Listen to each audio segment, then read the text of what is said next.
Dasarnya apa Mas? PSI dikatakan curang? Bukan, saya bukan mengatakan curang. Tadi Anda Tetapi bilang kalau mau dari 2,5 kan butuh 1,5%. Kebutuhan suaranya 1,8 juta. Dalam kondisi saat ini bagaimana mendapatkan angka 1,8 juta itu untuk lolos?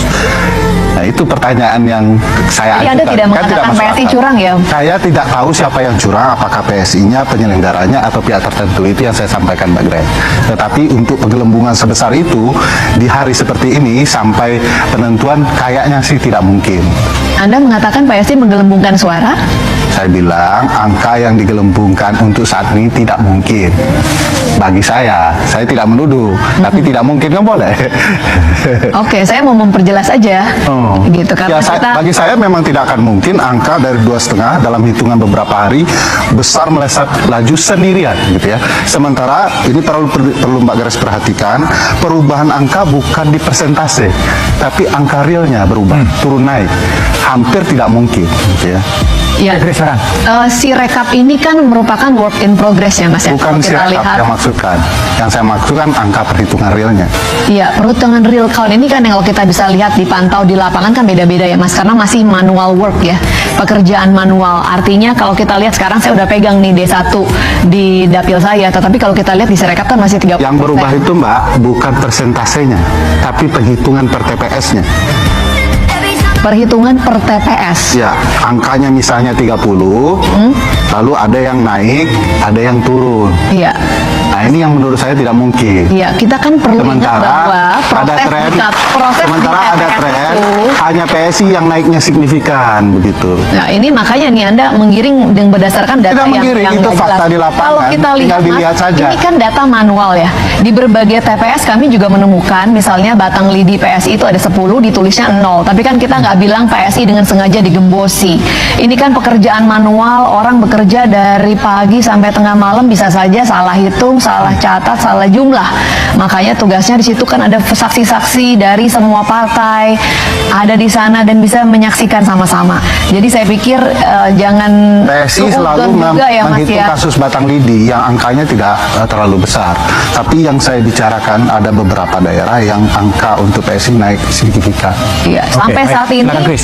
sampai saat ini kalau kita mau bandingkan antara quick count dan real count, ada partai-partai yang jumlah selisihnya lebih besar lagi, misalnya PKB antara quick count dan real countnya selisihnya bisa 0,9%. Hari ini PSI dari quick count ke real count yang masih terus berjalan itu selisihnya di bawah 0,3%. Jadi masih dalam margin of error, masih dalam rentang yang sangat wajar saya pikir. Jadi tolong dihentikanlah framing-framing negatif seperti itu. Bawaslu juga udah mengatakan di tempat-tempat yang dicurigai karena misalnya ada postingan-postingan yang nggak jelas itu sudah diverifikasi, tidak ada hal semacam itu Mas Ferry. Terima kasih.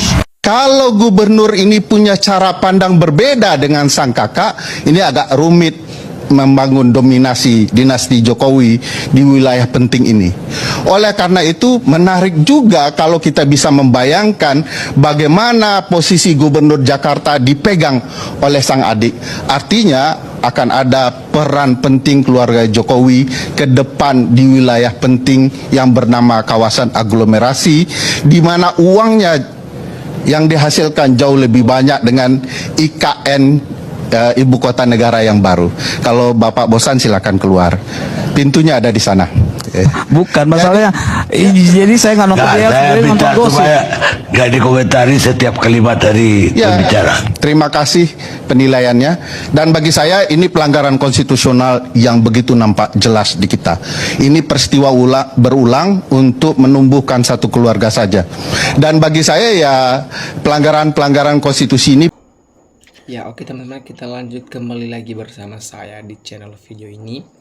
Teman-teman, kita sudah melihat cuplikan video ini yang sangat begitu menarik. Namun teman-teman, di sini disampaikan para netizen Indonesia, Grace pintar ngomong betul sekali, berkelit tapi penuh kebohongan, bikin pusing dengarnya.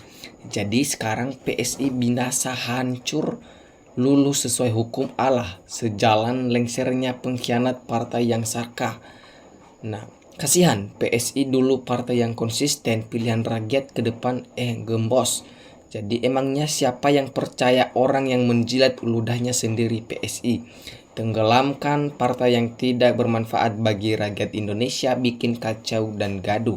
Gibran jadi wapres dan Kaisang bisa jadi ketum partai dalam waktu 2 hari saja, bukan karena mereka anak Jokowi, tapi mereka kekosaannya keluarga Jokowi adalah keluarga kere, munggah bale yang tak tahu diri dan menjijikan.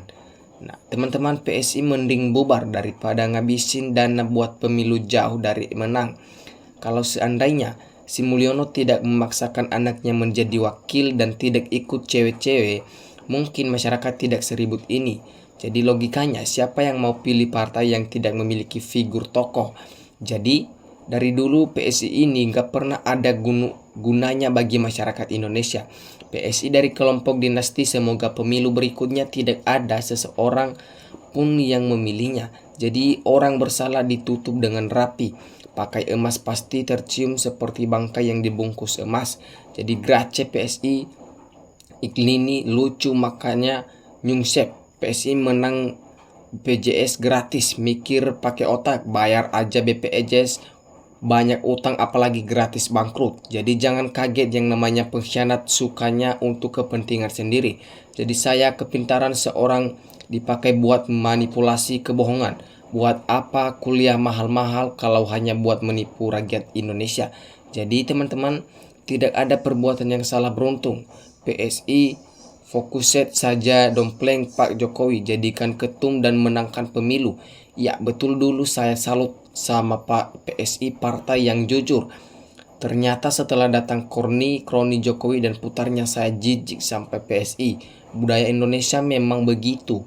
Gulungan elit di tempat istimewa, yang miskin terus dibodohkan untuk maju hanya mimpi.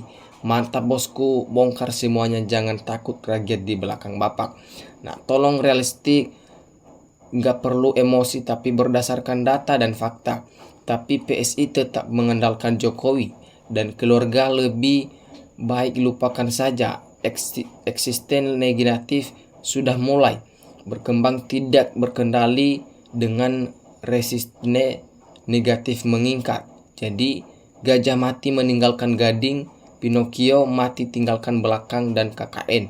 Jadi kita lihat, mudah-mudahan dan Bapak Ferry Amsari sekeluarga sehat-sehat selalu. Nggak mau ngaku curang. Ketuanya saja sebagai mau berantas korupsi, nyatanya kok jeruk makan jeruk. Jadi agak ngeri pilih PSI. Kenapa?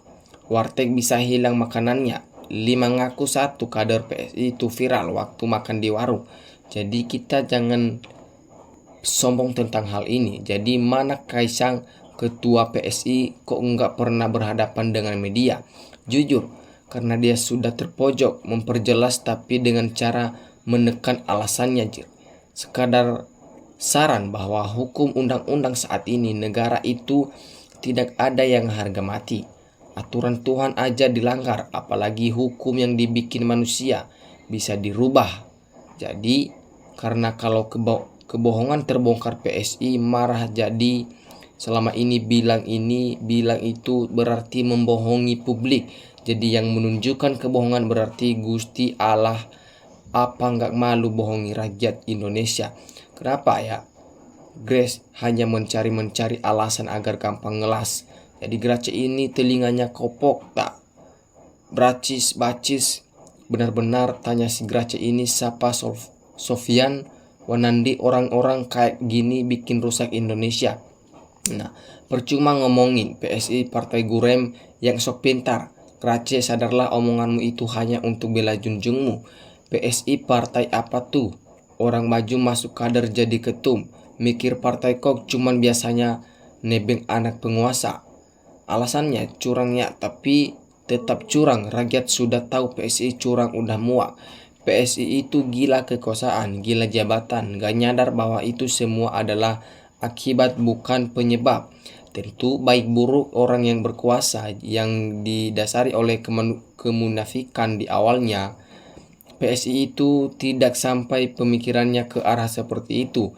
Aji mumpung marka pakai salam ke laut, buat PSI atau Partai Senasi Indonesia. Kalau ada yang mau hanya Harun Masiku, bisa langsung tanya ke Jokowi karena ada berita katanya uangnya masuk ke Rek Kaesang. Nah, di mana ketua PSI Kaesang kok tidak ada beritanya setelah Mulyono lengser hilang di telan bumi? Ya, bukan menghina, tetapi modal ngotot itu sepertinya penting dalam politik.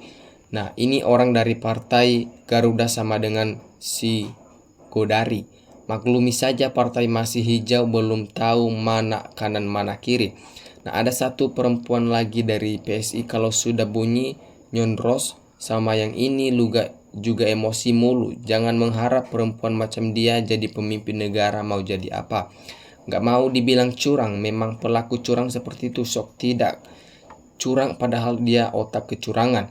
Nah, dulu saya simpati PSI saat Mbak Trisnalai, tapi sekarang apalagi ketumnya. Nah, partai 0, ini kira-kira pendananya siapa? Kemungkinan ada seorang di belakangnya kan. PSI partai yang tidak punya harga diri. Babar blas, ketum cukup diserahkan dengan penjual pisang. Yang penting anak presiden. Nah, tak mampu memajukan partai maka ketumnya diserahkan ke anak Mulyono. Partai Gurem tetap saja Gurem. Nah, Grace tadinya saya pikir betul-betul ingin sesuatu untuk Indonesia dengan partainya, ternyata ya masih pengen kekuasaan. Padahal si Grace itu orangnya ideal dan bagus loh. Saiki jadi ngono politik memang betul-betul kotor. Nah, PSI jangan belokkan ke partai lain deh. Jawab aja tuh, fokus yang ditanya Pak Ferry Amsari biar jelas. Buat saja dusit mangga-mangga jadi begitu saja. Nggak ada yang dibanggakan dari partai-partai yang satu ini. Kerjanya cuma nyinyir tapi nihil prestasi, sungguh membongangkan. Jadi dulu senang ada partai sepertinya, mengusung idealisme, anak muda belakangnya partai tak punya ideologi, entah gimana prosedur pemilih ketuanya menunjukkan ketidakjelasan. Saya pikir Surabaya suara PSI nggak ada paling 100, sebab di desaku juga aja nggak kenal PSI Ansari benar. Nah, memang penuh kecurangan. Kalau tak curang tak bakal menang, sudah jadi rahasia. Malas dengerin yang namanya Grace, nggak jelas kalau ngomong lebih putar-putar para penontonnya. Nah, PSI Jokowi sama ngaku selalu benar tidak salah, maka semua harus menuntut di pengadilan. PSI seharusnya ketumnya Raja Mulyono Mulkidi, Jokowi dan wakilnya Kaesang Pangarep, Dewan Penasehat Gibran, karena PSI ingin menjadi partai yang lolos ke Senayan. Mau tidak mau PSI dijual oleh Grace Natalie ke Jokowi dengan Kaesang menjadi ketumnya. Ya teman-teman, sekian cuplikan video pada hari ini. Terima kasih. Salam NKRI harga mati.